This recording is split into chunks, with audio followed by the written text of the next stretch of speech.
Welcome to this edition of Texas Border Watch. I'm Jordan Elder. Sheriffs in West Texas tell us they're starting to see more people try to illegally cross the border in that area. Now, they say it's still way down from what the numbers looked like before, and Sheriff Thad Cleveland over in Terrell County says it's actually not as bad as he was expecting heading into this spring. But he says there's always a risk when people are crossing into the country and we don't know who they are. Even though numbers are down across the board, he says you still have to keep your guard up. Now, they face some unique challenges in Terrell County. This is a picture the sheriff sent us, and as you can tell, the terrain is rough. It's very rocky. There's a lot of plants. There's a lot of hills, so that can make it tough, and migrants know that.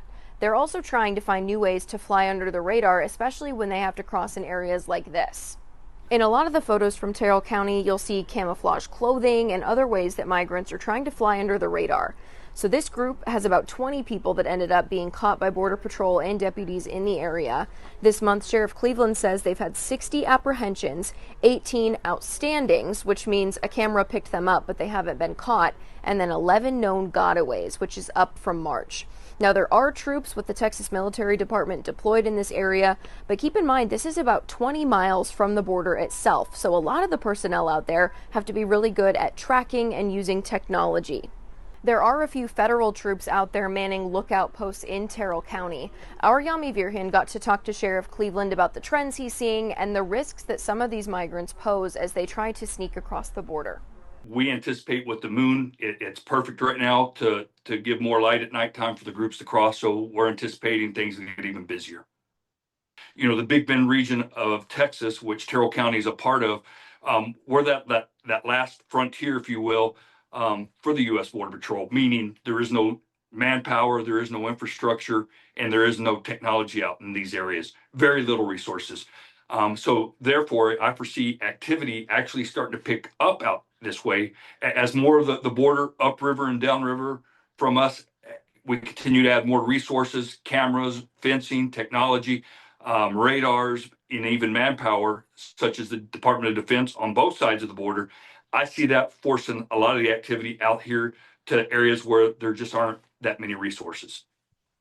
Okay, why is it that we're still talking about the need for technology? You still don't have an aerostat, right? Right, we don't. We had one that was deployed here. And actually, the time it was deployed here, it was in an area where it wasn't real beneficial. There were some decisions made to put it there. However, where it was located would be perfect right now because we've seen our traffic shift to where it's a little closer to the town of Sanderson, but they're not coming into Sanderson, they're going further west. So and the main reason to answer your question is just because Big Bend, there's not a lot of infrastructure south of us in Mexico to facilitate a large flow, nor is there a lot of infrastructure north of us to get them out of the area. However, what we saw during the last 4 years is that we can definitely absorb more activity out here in Terrell County. As you know, that number of 417% increase in apprehensions we had in 2022 when compared to fiscal year 2020, that was significant. We went from about 1,000 apprehensions a year to 7,400 apprehensions, just over 8,000 gotaways, and then that number of the unknown, how many people crossed that we just had no situational awareness of. So, you know, again, as we see more infrastructure and technology deployed to other locations, I foresee more activity coming this way. However, I will foresee Border Patrol also investing in more technology into the Big Bend region. A park in Eagle Pass, Texas, quietly reopened to the public after it was closed for months. It was once considered the epicenter for illegal immigration in Texas. We were there in December 2023 when thousands of migrants were sitting underneath the International Bridge waiting to be processed by Border Patrol. Shortly after, in January of 2024, the state of Texas shut this park down. They installed these gates. There were military vehicles, armed guards so that no one could get in. They set up shipping containers all along the edges of the Rio Grande, hoping to tamp down on this. And for about the last year, this is what it has looked like. You're not able to get in unless there are very specific events. For example, when Vice President J.D. Vance came to visit in Eagle Pass, we were allowed in here, and we actually showed you that video on Texas Border Watch. But this is what it looks like now. We went to Eagle Pass last week and we were able to drive right into Shelby Park, no guards at those gates. And you can see this park is starting to open back up to the public. The state of Texas does have this row of shipping containers and a new fence at the back. They've kind of moved all of their operations closer to the Rio Grande. But the people of Eagle Pass can now get in and use these baseball fields, for example.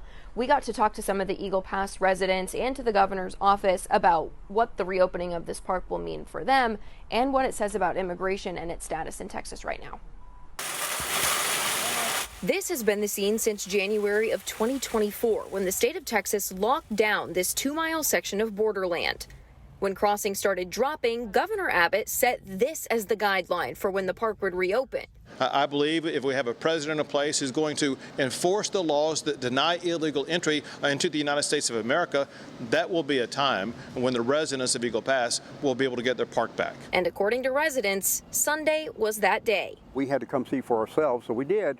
It was quite a loss when we couldn't use this park anymore because they closed it off to the public. In a statement, the governor's office says, quote, illegal crossings in Eagle Pass are at a record low. As a result, there's no longer a need for Texas to maintain northern-facing barriers, though the state will maintain barriers and a presence on the border itself. We still do not have full control of the park as a community. All of the things that were scattered around the park are now concentrated. Just within the fence. Just within the fence. America Garcia Graywall holds vigils at the park each month honoring migrants who died on the journey to the U.S. She and her father discovered the parking lots, the baseball and softball fields, and some of the soccer fields are accessible now. These guys got in here yesterday and I guess earlier today and cut all the weeds out and look, you could play ball here. Garcia says it appears the city is fronting that cost. The mayor of Eagle Pass tells me there was no big announcement about the reopening, saying he's still waiting to hear from the state about what the parameters are and if the city will be reimbursed for the state's time here. The city of Eagle Pass had over $2 million in losses from the governor taking over Shelby Park. So it's obviously important to us. Those are Texas taxpayers' dollars. State Representative Eddie Morales says his biggest concern is, will the state close the gates again? Even with the unanswered questions, residents say this is a win for now. Even though border activity has slowed down, the Texas DPS director says there is no shortage of work for officials to do. He says cartels still have to make money no matter how many people are crossing, and that means they are still putting their efforts toward getting people and drugs into the U.S. and getting weapons and money into Mexico. Here's how he explained the situation to the DPS Oversight Board. I'm proud to report that there's really nothing to report. It's steady state on the border. The numbers have been, since our last meeting, have been very consistent, about 200 migrant apprehensions a day. That's all the way from Brownsville to San Diego. So we've never seen numbers this low, which means that Border Patrol is out patrolling and not processing.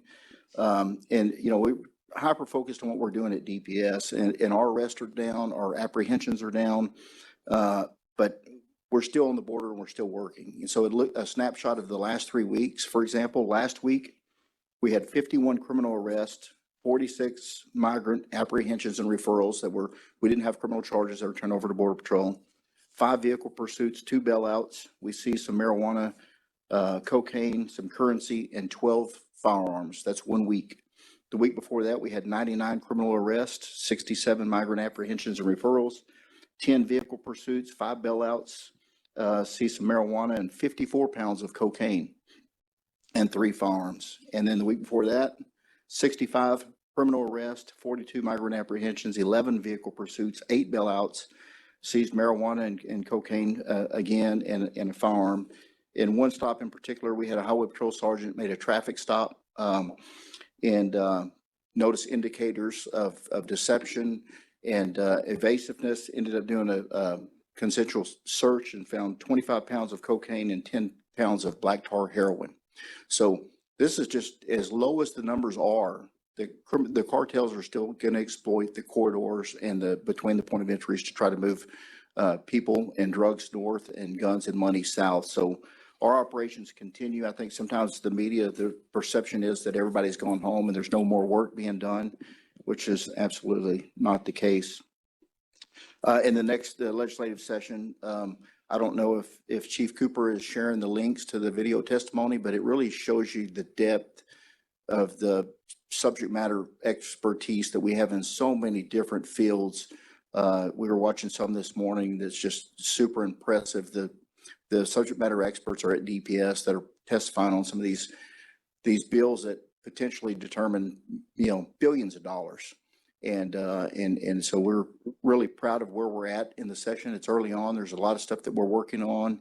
It's still got a long ways to go, but nothing but accolades thus far for the security and protection of the members at the Capitol, and the response to some medical episodes that have happened, and then the expert testimony. So that concludes my update. That's all for this week's Texas Border Watch. You can read more about any of these stories over on our websites, news4sanantonio.com or foxsanantonio.com. We'll be back next week with the latest look at what's going on at the border.